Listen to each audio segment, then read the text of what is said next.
राज साहब, ज़ाहिर पहले ISPR की प्रेस रिलीज हो, कोर कमांडर्स कॉन्फ्रेंस हो, आज फिर फॉर्मेशन कमांडर्स की कॉन्फ्रेंस, एक दफ़ा फिर 9 मई के मंसूबा साजों, मुजरिमों की हौसला अफजाई करने वालों, सहूलतकारों को इंसाफ के कटहरे में लाना ज़रूरी है। अब अस्करी क़यादत बार बार इसका इजहार कर रही है। आज मजीद 2 केसेस में इमरान खान साहब की बरियत हो गई 9 मई के मुकदमात के हवाले से। तो वहाँ से जब बार बार इजहार हो रहा है, वो किसके लिए हो रहा है? ये मामला प्रोसिक्यूशन सही आगे नहीं बढ़ा पा रही है, सबूत है तो सामने रखे जाएं और बढ़ाया जाए, बार बार की प्रेस रिलीज आ रही हैं। देखें, ये यकीनन जो कोर कमांडर्स कॉन्फ्रेंस है उसका मुतालबा जो है वो इस मुल्क के जो निज़ाम इंसाफ है उससे है, क्योंकि प्रोसिक्यूशन तो उसी के तहत होनी है। तो उनका ये बिल्कुल मुतालबा 9 मई 2023 से है और आज तक है कि इस बारे में जो है वो सही तौर पे प्रोसिक्यूशन नहीं हो सकी और जो लोग इस वाक़े में मुलव्वस थे वो अभी तक जो है वो उनमें से चंद को सज़ा हुई है। लेकिन जो उसके असल मंसूबा साज हैं या जिन लोगों ने 9 मई को 9 मई बनाया, तो वो लोग जो हैं वो अभी तक जो प्रोसिक्यूशन के डिलेइंग टैक्टिक्स होते हैं तो उन्हीं में जो है वो उलझे हुए हैं या उन्होंने उलझाया हुआ है निज़ाम को, तो उसका फ़ैसला नहीं हो पा रहा। अच्छा, प्रोसिक्यूशन पहले निगरान हुकूमत थी, अब आपकी हुकूमत आ गई है, प्रोसिक्यूशन आप लोग सही नहीं कर रहे हैं, तो फिर आप लोगों के लिए ये प्रेस रिलीज़ आ रही हैं? जी बिल्कुल, इसमें कोई शक नहीं है कि निगरान हुकूमत जो है उसे इस बारे में जिस तरीके से काम करना चाहिए था और इसमें अगर इसको प्रोसिक्यूशन जो है वो एंटी टेररिस्ट एक्ट के तहत होनी थी, तो उसमें भी आपके इल्म में होगा कि वहाँ पे भी 7 दिन का जिक्र है, कि स्पीडी ट्रायल का जिक्र है। तो ये इन्वेस्टिगेशन का अमल जो है वो विद इन टाइम मुकम्मल होना चाहिए था और इनके चलान जो हैं वो एंटी टेररिस्ट कोर्ट्स में जाते या जो मिलिट्री कोर्ट्स में है वहाँ पे जाते, और जो वो पेंडेंसी रही है अब तक सुप्रीम कोर्ट में, उसका भी अमल दखल है इसमें। तो इसलिए वो तमाम यानी अदारे या वो तमाम अथॉरिटीज़ जो इस डिले के ज़िम्मेदार बनते हैं, तो उन सभी से मुतालबा है इस यानी कोर कमांडर कॉन्फ्रेंस का, क्योंकि उनकी पोजीशन जो है, दिफाई अदारे की पोजीशन जो है वो तो इस मामले में एक मुद्दई की है। ये प्रोसिक्यूशन जो है ये जुडिशरी ने करनी है, इन्वेस्टिगेशन जो है वो केयर टेकर सेटअप ने करनी थी, या उसमें अगर कोई अभी भी इन्वेस्टिगेशन जो है वो ज़ेर तजवीज़ है तो वो मौजूदा गवर्नमेंट ने करनी है। और इसमें कोई दूसरी राय नहीं है कि इसमें डिले भी हुआ है और इसमें कोताही भी हुई है और इसमें अदालतों की तरफ से जो वो स्टे के मामलात हैं वो भी हायल हुए हैं, जो कि हमारे आइनी और कानूनी तकाज़े हैं, जिसकी वजह से प्रोसिक्यूशन जो है वो अक्सर केसों में, और जो बात है कि 15-15 साल 10-10 साल फैसले नहीं होते, तो ये सारी चीज़ें जो है वो इसमें हायल है। मगर राज साहब, अब आपको लगता नहीं कि टाइम बहुत गुजर गया, 1 साल हो गया, एक जो नैरेटिव था वो नैरेटिव इमरान खान साहब उल्टा बनाने में कामयाब हो गए। अब तो फॉल्स फ्लैग ऑपरेशन इसको कहते हैं। पहले कम से कम कहीं ना कहीं कहते थे मेरे कारकुन और कहाँ जाते, मुझे इस तरीके से गिरफ्तार किया, रेंजर्स ने किया तो मेरे कारकुनों ने यहीं प्रोटेस्ट करना था। मगर अब तो वो साफ साफ सारी जिम्मेदारी ये डालते हैं कि ये सारा का सारा थी ही हमारे खिलाफ साजिश। तो अब बहुत सारा पानी सर से गुजर गया है, 1 साल गुजर गया, अब ये मामला मंतकी अंजाम तक पहुँच नहीं पाएगा, बावजूद इसके कि प्रेस रिलीज में इस बात का जिक्र किया जा रहा है। शाहजेब वो गलत बयानी से काम ले रहे हैं, बिल्कुल साफ झूठ बोल रहे हैं।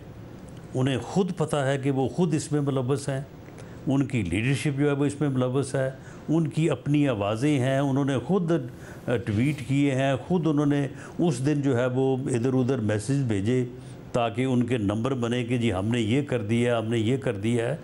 तो ये कोई फास्ट लेग ऑपरेशन नहीं है। ये लोग जिनको इसमें चलान किया गया है या जिनको इसमें अलज किया गया है, उनके इसमें मुलव्वस होने या गुनाहगार होने में कोई शुबा नहीं है। ये बिल्कुल 2+2 4 केस है।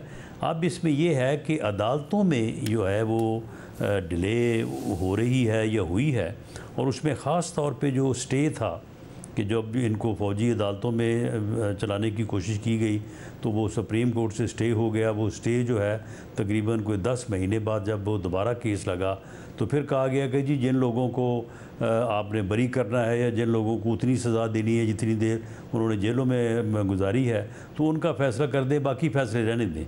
तो वो पेंडेंसी जो है वो अभी भी आ रही है।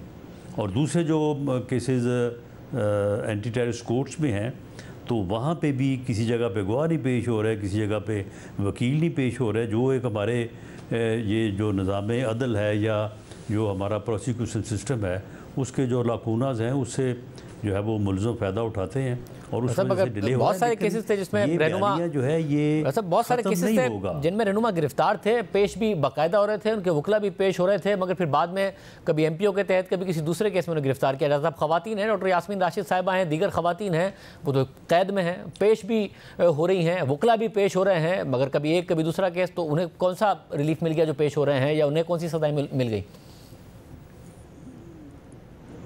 जिससे इसमें प्रोसिक्यूशन का जो स्टे हुआ ना उसकी वजह से, जिस तरह से मैंने पहले भी अर्ज़ किया है कि 10 महीने से तो वो स्टे ही चल रहा है और 10 महीने बाद जब वो केस लगा है तो अब भी उसका फ़ैसला नहीं हुआ। अब भी उसका जो है वो फ़ैसला इन बिटवीन है। हालांकि अगर ये आर्मी चीफ़ ने ये फ़ैसला किया था कि क्योंकि हमारे घरों पे हमारे जो है वो कंटोनमेंट एरियाज़ में ये सारी कार्रवाई की गई है, वहाँ पे हमला हुआ है, जुर्म हुआ है, तो इसको हम आर्मी एक्ट के तहत जो है वो प्रोसीड करेंगे। अगर आर्मी एक्ट के तहत प्रोसीड करते तो विद 30 या 60 डेज इनके फैसले हो जाते।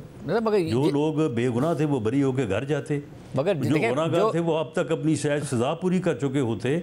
लेकिन ये जो स्टे हुआ है, प्रोसिक्यूशन जो रुकी है, उस वजह से अभी तक रुकी हुई है। वैसे मगर जिनकी कस्टडी ले ली थी उसके ऊपर स्टे हुआ, फिर कुछ की सज़ाएं हो भी गई, मगर डॉक्टर यास्मीन राशिद हों या दीगर जो रहनुमा थे, शहरियार आफरीदी, अली मोहम्मद खान, ये इन सबको की कोई मिलिट्री में कस्टडी थोड़ी ली गई थी, या जो खवातीन हैं उनकी थोड़ी कस्टडी ली गई है मिलिट्री में। वो तो टेररिज्म उसके तहत चल रहे हैं और वो बाकायदा तौर पर कैद भी हैं।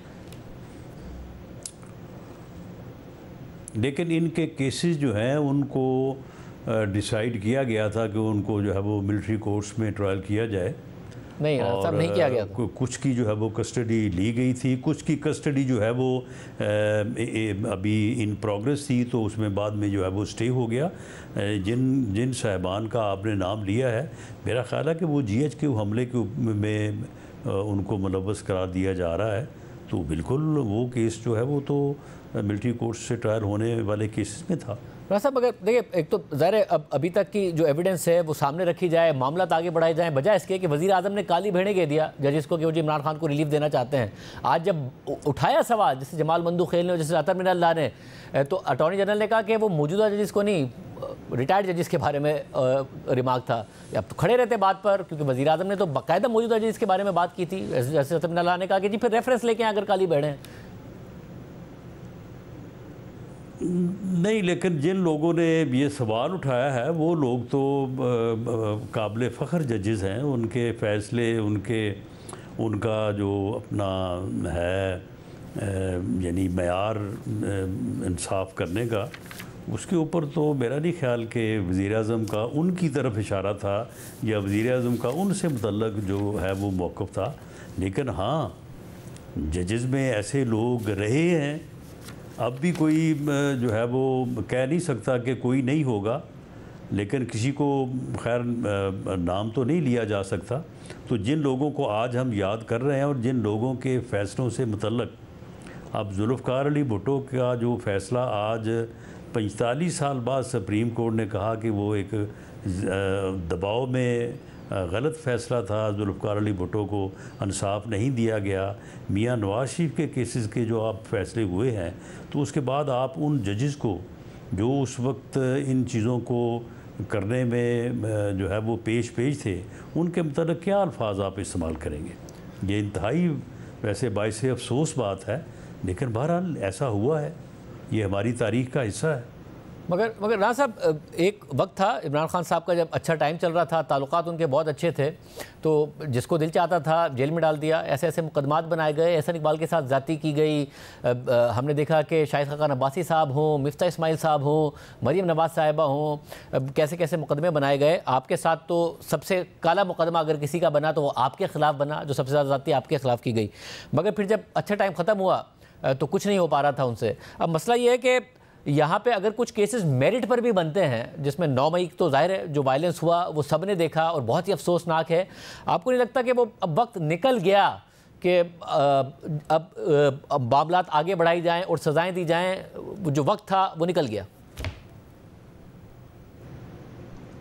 नहीं, देखें शाहजेब, झूठ के लिए कोई वक्त भी नहीं होता और सच जो है वो हर वक्त कायम रहता है। वो 45 साल बाद भी सच होता है, वो 5 साल 6 साल बाद भी सच होता है। झूठ जो है वो उस दिन भी झूठ होता है और साल बाद और 10 साल बाद भी वो झूठ होता है।